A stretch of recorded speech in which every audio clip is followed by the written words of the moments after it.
Okay, this problem is dealing with a cross section. It says a figure consisting of a right pyramid and a right rectangular prism is sliced perpendicular to the base as shown. So this shaded thing is showing us how it is sliced. So we want to think about like our 3D figure. Like what would we be seeing if we could see through this shape? We'd be seeing that other like back side here, and down here we'd be seeing that backside, right? So if we were to slice it, we would see that it would get sliced on an angle, right? Kind of like how that side is. And it would come down and it would go through like this. So it would be getting sliced so that there is a shape of a rectangle, which would be like this part, and then the trapezoid, which would be on top of that.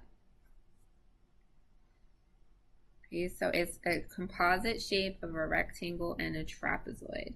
Okay, the reason it being a trapezoid is because we have this flat part going across the top here. It's not coming up to a point like the top of the pyramid. Okay.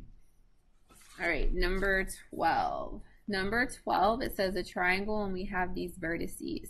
And we need to complete the statement as to why it's a right triangle. So it's always going to help to make a picture. So again, you have your graph paper. Here's the picture of the triangle.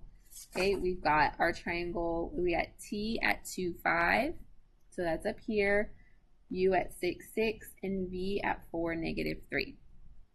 We want to know why it's a right triangle. So they're telling us we have to find the slope of TU. So when we figure out the slope, we do rise over run. So if I do rise over run for T to U, I'm going up 1 and over 1, 2, 3, 4. So if I go up 1 and right 4, that slope is 1/4. So my first box, I'm going to fill in a 1/4. Okay, so we would fill in 1/4. And then the next one says, and the slope of TV is, so TV, I have to do my slope from here to here. So this one, it might be a little bit harder to count. I'm going down 8. So I have a negative 8 on the top, and I'm going right 2. So I could type my slope in like that, or I could simplify. And remember, your handheld calculator simplifies fractions for you. So if you have negative 8/2 and you hit the equals button, it will simplify for you and give you negative 4. Okay, so you could simplify and get negative 4. It would accept your answer of negative 8/2 or negative 4/1. All of those would be acceptable answers as correct. Okay, now, because we have another part, it says is a right triangle because, and it says TU and TV are. So when our slopes are opposite reciprocals, which means we flipped them, so flipped this over and changed the sign, that's what makes it a right angle. Now, we could just remember that every right angle has to have perpendicular sides, right? Perpendicular. So if you remember the word perpendicular goes with right, that will help you with this, even if you couldn't remember the fraction is flipped and the signs are changed. Okay, number 13. We have points A, B, and C. They're on the circle. It says the measure of angle ABC is 2x minus 6, and the measure of AC is 3x plus 16. What is the measure in degrees of angle ABC? So this angle is inscribed, and we have to remember that an inscribed angle is half the arc, right? This is for inscribed. So if the inscribed angle is half the arc, then we're going to say the angle, so 2x minus 6 is half of 3x plus 16. Okay, and now we have a problem to solve, right? There's two ways we could go about solving this problem. We could either distribute the 1/2, or we can multiply both sides by 2 to get rid of the fraction. It does not matter which way you do this. If I multiply both sides by 2, then I would have 4x minus 12 is equal to 3x plus 16. Okay, and then I would subtract 3x, and I get x minus 12 is equal to 16. I add 12 to both sides, and I get x is 28. All right, I'm going to go back to the top. If I had 2x minus 16, 1/2 plus 1/2 times 3x plus 16, and I distributed the 1/2, I'd have 2x minus 6 is equal to 1.5x plus 8. I would subtract the 1.5x on both sides, and I would get 0.5x minus 6 is 8. Add the 6, and then divide by 1/2, and I get 28. It doesn't matter which way you did it. So I could distribute the half, or I could multiply both sides by 2. Either way, I get x is 28. This is one of those questions where you have to be really careful and make sure you read, because it's a fill in the blank. You don't have choices to look at. I am not supposed to stop at x. It says, what is the measure in degrees of ABC? ABC is this angle, 2x minus 6. So if I have 2 times 28 minus 6, I got to figure that out. Now, I could use the little handheld calculator to do order of operations, or I could use my computer calculator. My computer calculator, I can type that in exactly like I see it and do 2 times 28 minus 6, and I get 50. Okay. Either way works. The computer calculator is nice because you can see everything you type in. This is exactly what you'll have on your test, and you get 50. Okay, this gives me 50, so I would type 50 in here. All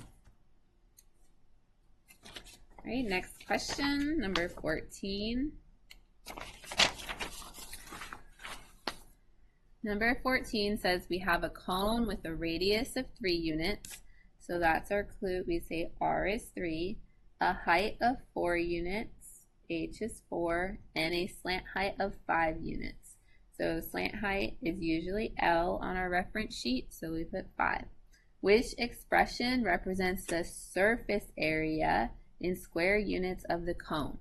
So I know I'm going to go to my reference sheet, and I'm going to look for cone, and I'm going to look for surface area. And I see 2 choices. Now, the only thing that's different between the 2 choices is this one says H sub S and this one says L. But if I look at my key, H sub S and L mean the same thing. They both mean slant height. So it does not matter which formula I use. Okay, I'm going to write that down first. Surface area equals big B plus pi R L. Okay. We need to know what this big B means. According to the key, big B means area of the base. If I have a cone, think about what a cone looks like. The base is a circle. So I need this big B to get replaced with area of a circle, and that is on my reference sheet. Whatever the big B is gets replaced by the area for the shape of that base. So this is getting replaced with pi r squared. Now I can fill in what I have from my problem. I have a radius of 3, so pi times 3 squared plus pi times 3, and a slant height of 5. The extra information I didn't need was this height. I didn't need that because there's no height in this surface area formula. There's only slant height.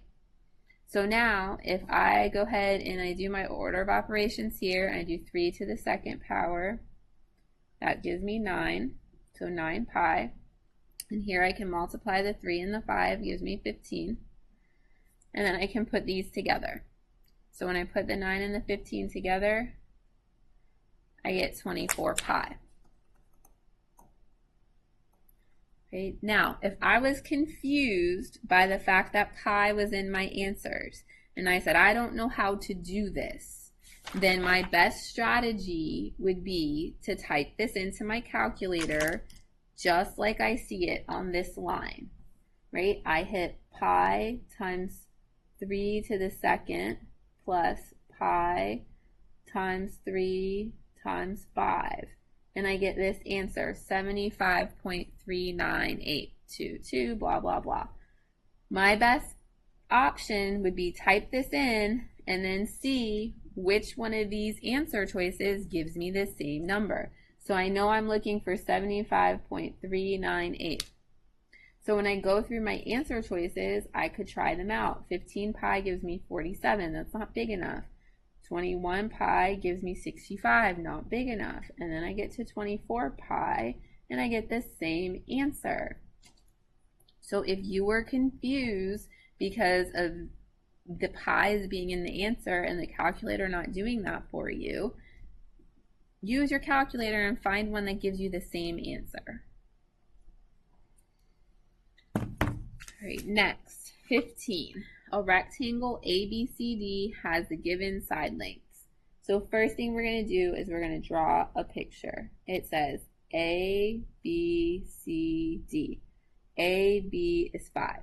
So if this is a rectangle, I automatically know this side is also 5.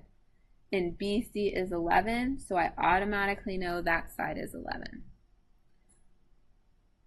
It says rectangle PQRS is congruent to rectangle ABCD. So if this is the order of the letters, I have to put the letters in the same exact order. So that means P matches to A, Q matches to B, R matches to C, and S matches to D. So in this rectangle, I'd have it set up the same way. Right? I went A, B, C, D, so P, Q, R, S. I went in the order that they gave me. I cannot mix it up. What is the length of QR? QR is 11. And that's it. There was no algebra to do. It was that basic.